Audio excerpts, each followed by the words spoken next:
So what do you think of when you see somebody like Madison Bumgarner perform like he did in a winner-take-all game?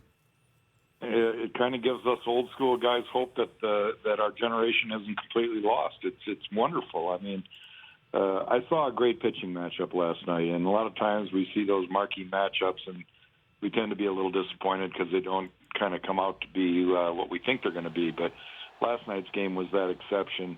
The difference, really, I feel, was ironic because Syndergaard, probably the bigger, stronger, younger guy, but pitch count in an era of pitch count is where he went down the road.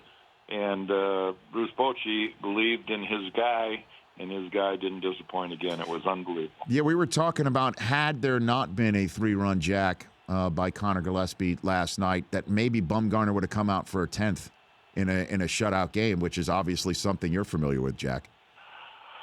Well, it's the irony of a wild card game. It's do or die. You got to win to get in, rather than a World Series game, which I was part of, where everybody's already gone home and tonight's our last day. Similar in some ways, but very different in others. So, what does it take?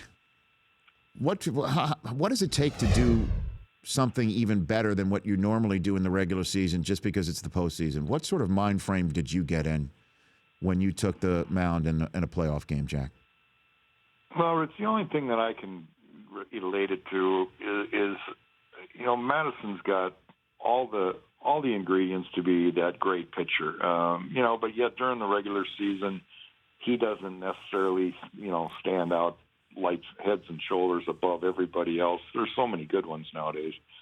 But what happens in the postseason is he has that unbelievable focus, and I call it will. He goes out there with this absolute determination that no matter what happens, he can get the job done, and it's been that way over and over again. I mean, what he's doing is just, it's never been done before.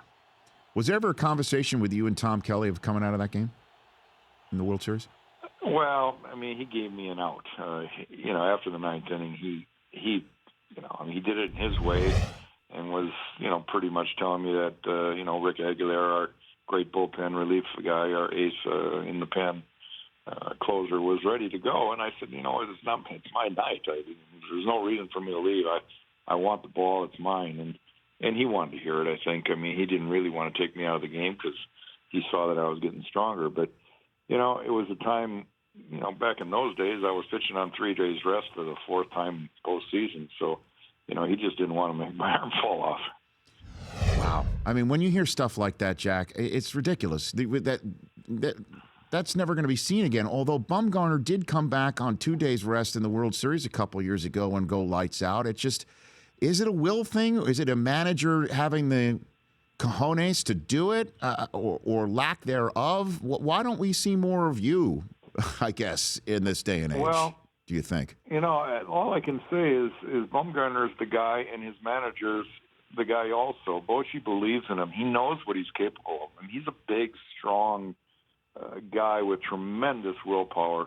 And the combination of his manager believing in him and him going out there and showing him why he believes in him, I mean, I think that's what makes it so remarkable. Everybody can say, I want my guy to go out there. But Madison's the guy that goes out and gets it done. The Rich Eisen Show, weekdays at noon Eastern on Audience.